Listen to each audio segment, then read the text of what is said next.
जय श्री कृष्ण। आज जानकारी लेकर आए हैं एक ऐसे विषय पे जो कि बहुत सारे जो साधक साधिकाएं हैं उन्हें इस विषय पे ये जो जानकारी है बहुत पसंद आएगी। वो है कि जिन लोगों के ऊपर पितृ दोष बताया जाता है या जिन लोगों के ऊपर ये बताया जाता है कि भाई आपके ऊपर मूल में आप आंशिक मूल में या पूर्ण मूल में आपका जन्म हुआ है तो आपको पितृ पूजा या पितरों की तरफ से ऐसी कुछ तकलीफ हो सकती है, इसलिए आप पितृ पूजा आप कीजिए। तो ऐसी जानकारी जब आपको पता चलती है तो आप ये सोचते हैं कि भाई ये तो हम बचपन से सुनते आ रहे हैं कि पितृ की तरफ से हमें कोई तकलीफ है। तो आज सत्य घटना सुनाते हैं आपको ऐसे ही लोगों की जिनके ऊपर पितृ दोष बताया जाता है, चाहे वो आंशिक हो। और जब वो कोई उपाय नहीं करते तो कौन कौन सी दिक्कतें उनको जीवन में आती रहती हैं। देखो, कोई भी दोष अगर जीवन में आपको बताया गया है कि आपके ऊपर है, इसका मतलब ये नहीं है कि आपकी जो जीवन है वो समाप्त ही हो जाएगा, आप मर ही जाओगे, ऐसा नहीं है। पर कष्ट किस प्रकार से धीरे धीरे आपको मिलता रहता है वो हम इस सत्य घटना से बताते हैं जो एक साधक के साथ हुई। बहुत सारे लोगों को बचपन से ये दिक्कत होगी, आपने अनुभव किया होगा, जिनके ऊपर पितृ की समस्या है उनके साथ ऐसे संकेत होते हैं, भले ही आपको ना पता हो।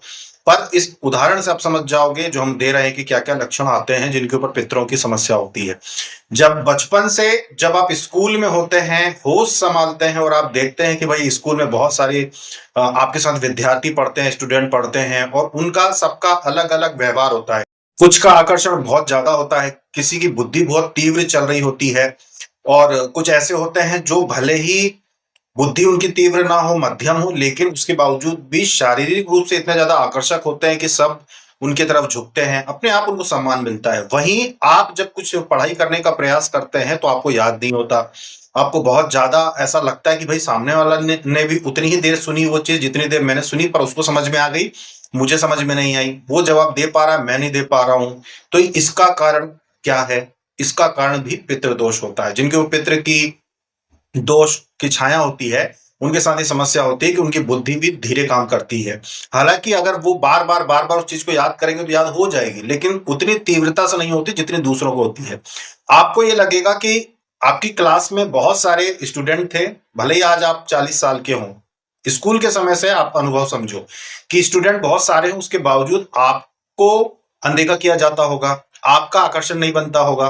कोई प्रोजेक्ट दिया गया, कोई पेंटिंग बनाने को दी गई, कोई घर से प्रोजेक्ट बनाने के लाने को दिया गया, आपने बहुत अच्छा बनाया, यूनिक बनाया, सबसे अलग बनाया, उसके बावजूद भी आपको कुछ नहीं मिला, आपका नंबर नहीं लगा। जबकि दूसरों ने जो पहले से जो जिनका आपको पता है कि यार इनका ऑरा ऐसा है कि ये सभी टीचर भी इनसे आकर्षित होते हैं, अपने आप क्लास में इनका नाम हो जाता है, वो लोग कुछ भी बना के लाएंगे तो हर चीज में उनको प्राइज मिलता है, पर आपको नहीं मिला कभी।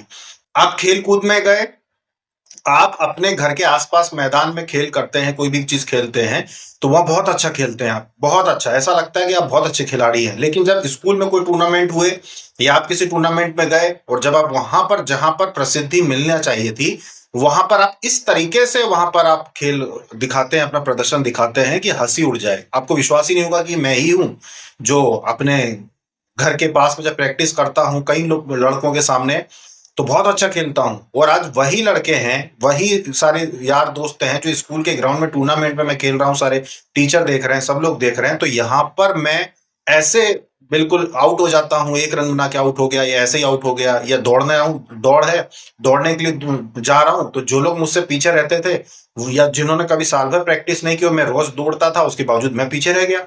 मुझे चोट लग गई पैर में, मुझे मोच आ गई, मेरा पैर सूज गया एकदम से, मेरी जो मसल्स हैं वो इतनी खिंच गई कि मैं दौड़ ही नहीं पा रहा हूं। तो सब कुछ अच्छा करने के बावजूद भी कभी आपको प्रसिद्धि नहीं मिलेगी। स्कूल लाइफ से ही आपको समझ में आ जाएगा कि आपको दूसरों से आप पीछे ही रह जाते हैं हर चीज में।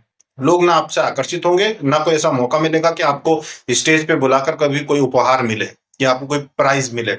इतनी ज्यादा तकलीफें बचपन से शुरू हो जाती हैं। लोग ये ना सोचना कि पितृदोष का प्रभाव सिर्फ आपके नौकरी चाकरी में ही आएगा, वहीं से स्कूल से ही आपकी बेइज्जती होना शुरू हो जाती है। वहीं पर आपको समझ में आ जाता है कि भाई मेरे साथ ऐसा क्या है। अब उस समय तो आप समझते नहीं हो कि क्या कारण है, पर वहीं से ही शुरुआत हो जाती है। जैसे ही आप थोड़े जवान होते हैं, कॉलेज में पहुंचते हैं, अब कॉलेज में पहुंचने के बाद भी किस्मत देखो कैसा धोखा देगी कि 4 कॉलेज हैं, उनमें से 3 जो अच्छे कॉलेज होंगे जहां का माहौल अच्छा होगा, सारी चीजें होंगी, लेकिन आप चौथे कॉलेज में एडमिशन लोगे जहां पे आपको कोई भी चीजें आगे बढ़ने की ना मिले। आप कितना भी रिसर्च करो, कुछ भी करो, लेकिन किस्मत आपकी ऐसा धोखा दे जाएगी उस समय पे कि बुद्धि ऐसी चलेगी कि आप गलत कोर्स में और गलत कॉलेज में एडमिशन लोगे। ना आपको कहीं बाहर जाने का मौका मिलेगा, ना ही किसी चीज में आगे बढ़ने का मौका मिलेगा।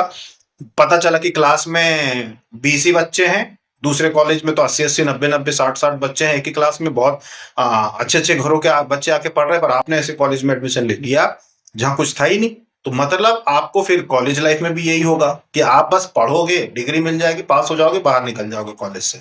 लेकिन आपको बाद में आभास होगा कि मेरी जिंदगी स्कूल लाइफ में भी कुछ खास नहीं रही, पता नहीं क्यों, कॉलेज में आया तब भी कुछ खास नहीं रही। ये सब पितृदोष के कारण होता है कि आपको कहीं से भी सुख की प्राप्ति ना हो, कहीं भी ऐसा कुछ नहीं होगा कि आप सूर्य के जैसे चमके। आप कहीं से भी प्रसिद्धि जो होती है, वो जो सामान्य चीजें होती हैं कि स्कूल लाइफ, कॉलेज लाइफ, यहां से आपको नहीं मिलने वाली। फिर ऐसे हालात बनते हैं, कोई ना कोई तकलीफें ऐसी आती हैं कि आप सरकारी नौकरी के लिए भी प्रयास नहीं करेंगे। माहौल ऐसा मिलेगा चारों तरफ का कि आप कर नहीं पाएंगे। कागज आपके कम पड़ जाएंगे, कुछ कागज ऐसे होंगे जो आपके बनेंगे ही नहीं। आपके नाम की स्पेलिंग गलत हो जाएगी कि आप अप्लाई करोगे, बोलेंगे भैया आपका नाम इसमें इस चीज में अलग है, उस चीज में अलग है, मार्कशीट में कुछ अलग हो गया, इसमें कुछ अलग हो गया। मतलब समस्याएं खड़ी होंगी हर चीज में। आप सोचो कि मैं सरकारी नौकरी में चला जाऊं, तो उसके भी डॉक्यूमेंट्स पूरे तरीके से तैयार करने में आपको दिक्कत। या फिर ये हो गया कि भाई आपने रिटर्न तो निकाल लिया, जब कागज वेरीफाई करने के लिए पहुंचे, वहां पर जाकर कुछ धोखा हो गया कि आपके डॉक्यूमेंट सही नहीं निकले। या फिर मेडिकल कराने पहुंचे अंत में जाके कि अब तो नौकरी लग गई, मेडिकल में जाके कोई दिक्कत आ गई कि भाई आपके पैर ऐसे हैं, या आपका शरीर ऐसा है, या ये चोट नहीं होना था, वो नहीं होना था, और वहां बाहर हो गए। मतलब आप आखिर में जाके ऐसा ही रोजगार आपको मिलेगा, प्राइवेट नौकरी जैसा, या फिर कुछ ऐसा काम जहां पे आप जीवन भर आपका तकलीफ में कटेगा। आपको प्रसिद्धि कहीं नहीं मिलेगी, ऑफिस में भी नहीं मिलेगी। इतना ज्यादा प्रभाव होता है पितृदोष का। पितृदोष वाले लोगों को रक्त से संबंधित तकलीफें होती हैं, उनके शरीर में ताप अधिक होता है, यानी गर्मी अधिक होती है पितृदोष के जिनके ऊपर होता है। जो मूल में जन्म लेते हैं, उनका शरीर में ताप अधिक होता है, इनको ब्लड प्रेशर की तकलीफ ज्यादा होती है, इनको हार्ट अटैक की समस्या इनमें ज्यादा देखी जाती है जो पितृदोष वाले होते हैं। तो इनके साथ ये सारी समस्याएं जुड़ी होती हैं, और उनको ये जो हमने लक्षण बताया कि ये जिनके जीवन में होता है कि किसी भी स्थिति में कहीं भी सम्मान नहीं मिलता, समझ लो कि पितृदोष बड़ा भारी आपके ऊपर लगा हुआ है। तो जो साधक जिन्होंने बताया कि हमारे जीवन में ये सारी तकलीफें आई, अंत में जाकर उनसे हमने पूछा कि भाई ठीक है, आपने बताया कि मैं स्कूल में इतना मेरे को अपमानित हुआ, मैं बहुत कोशिश करता था सम्मान पाने की, लेकिन मैं अपमानित होता था। थोड़ी आगे बढ़ा तब भी मुझे अपमान मिला, हर चीज में अपमान ही मिलता है। तब अंत में हमने उनसे पूछा कि भाई ये बताओ, आपको कभी कोई दोष बताया था क्या आपके पंडित जी ने, या आपकी कुंडली में कभी कुछ किसी ने कुछ बताया था? तब उन्होंने बताया कि हाँ, मुझे ज्यादा तो कुछ मैंने किसी से पूछा नहीं, पर जो एक छोटी सी कुंडली बनी रखी हुई है मेरे जन्म के समय, मेरे गांव में जब मेरा जन्म हुआ था, गांव में हुआ था, तो वहां के जो पंडित जी थे उन्होंने बना के दी थी। उसमें लिखा हुआ था कि मेरा जन्म मूल में हुआ था। तो उस समय उन्होंने मूल पूजा वगैरह जो भी थी वो करवाई थी, लेकिन मैं हुआ था। तो हमने उनको बताया कि यही कारण है, कुछ चीजें मिटाई नहीं जा सकती, कुछ चीजें जन्म से जो प्राप्त हो जाती हैं वो बताती है कि जीवन आपका कैसा बीतेगा। इसीलिए इतना समय लंबा आपका बीत गया, ये चीजें नहीं मिली, और अब 40 पार करने के बाद तो वैसे भी इंसान की इच्छा नहीं होती कि अब उसको कुछ मिले, सम्मान मिले, या अब क्योंकि सबसे ज्यादा आपको चीजों की आवश्यकता तब होती है जब आपका मन कोमल होता है कि अब स्कूल में है तो आप चाहते हो कि सम्मान मिले, स्कूल में होते हैं जब आप चाहते हो कि आपकी भी कोई एक इज्जत हो, आपका भी कुछ नाम हो। एक बार वहां से बाहर निकल गया, पढ़ाई शिक्षा पूरी हो गई, कॉलेज निकल गया, स्कूल निकल गया, उसके बाद बस कुछ साल तक इंसान सोचता है कि चलो मुझे ऑफिस में थोड़ा सम्मान मिल जाए, थोड़ा कुछ वो मिल जाए। जैसे वो 40 पार करता है और लगता है कि अब तो जीवन में वैसे ही मैं ढलान की तरफ जा रहा हूँ, फिर उसकी इच्छाएं मर जाती है।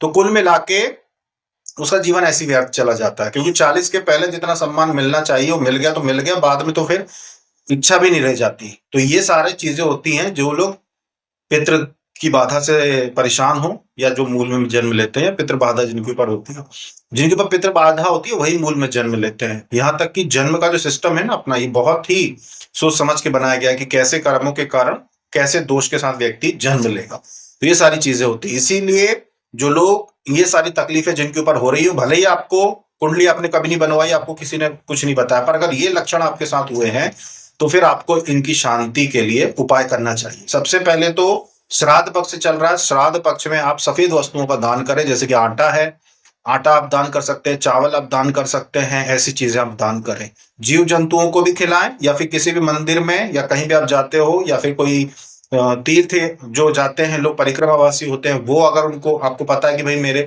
100 किलोमीटर के अंदर में या 50 किलोमीटर के अंदर में तीर्थ यात्रियां मिलते हैं या परिक्रमावासी इस तीर्थ पे मिलते हैं, तो वहां जाके दान जरूर करें अपने पितरों के निमित्त। इससे लाभ मिलता है। इससे ऐसे क्षेत्र से आपको प्रसिद्धि मिल सकती है, ऐसे काम जो आपने सोचा भी नहीं था कि भाई मुझे इस चीज से भी प्रसिद्धि मिल सकती है। आपके काम को छोड़ के अन्य चीजें बहुत सी होती है जो आपने सोची भी नहीं होगी। हो सकता है आपका बच्चा ही इतना होनहार निकल जाए कि उसकी वजह से आपको अपार प्रसिद्धि मिल जाए, कि भाई ठीक है मेरे कर्म तो बंधे हुए हैं, लेकिन देखो मेरे को कहाँ से। आपकी पत्नी ने कुछ ऐसा कर दिया कि आपको बहुत प्रसिद्धि मिले, कुछ अच्छा हो जाए घर में, आपको आर्थिक रूप से पत्नी ने बहुत सहायता कर दी, उन्होंने कोई काम ऐसा शुरू किया घर से जो अच्छा चल गया, या फिर कोई बिजनेस, ऑनलाइन बिजनेस या कुछ और चालू किया जो अच्छा चल गया, उनकी वजह से भी आपको प्रसिद्धि मिल सकती है, धन लाभ और समाज में सम्मान सब कुछ मिल सकता है। तो आप सोच नहीं सकते, वहां से आपको लाभ मिल सकता है अगर आप उपाय करते हैं। तो अभी जो लोग धूप डालने का काम कर रहे हैं श्राद्ध पक्ष में, वो धूप डालिए। नहीं समझ में कुछ आता तो दान कीजिए। सबसे बड़ी चीज यही सहायता है। पितरों के लिए कुछ ज्यादा ना कर पाए तो यही कीजिए कि भाई उनके लिए दान ही कीजिए। आप दान करें, आप कहीं भी तीर्थ स्थान देखकर अपने आसपास।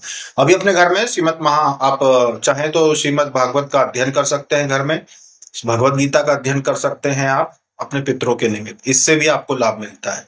तो अगर आपको पता है कि ये सारे लक्षण आपके साथ हुए हैं, उसका एक ही कारण है जिसकी वजह से आपका जीवन ऐसा जाता है, तो आप ये उपाय कीजिए, दान दक्षिणा का काम कीजिए, आप जीव जंतुओं की सेवा कीजिए। आप ये सारे काम करेंगे तो इससे आपको शांति मिलेगी। हालांकि इस जन्म में जो आप पाप नहीं करेंगे और जो पुण्य आप करेंगे, उनके कारण ये सारे दोष इसी जन्म में पूरे हो जाएंगे, क्योंकि इसी जन्म में आपने भोग लिया, ना सम्मान मिला ना कुछ मिला, तो इसी जीवन में ही आपके पाप समाप्त हो जाएंगे, और जो आप भक्ति कर रहे हो मोक्ष के लिए, वो आपको मोक्ष प्रदान करेगी। तो ये थी जानकारी संकेतों के ऊपर, क्या संकेत बताते हैं कि आपकी जिंदगी में इतने कष्ट, इतनी तकलीफ किस दोष के कारण थे। फिर मिलते हैं रोचक जानकारी के साथ अगले वीडियो में। जय श्री कृष्ण।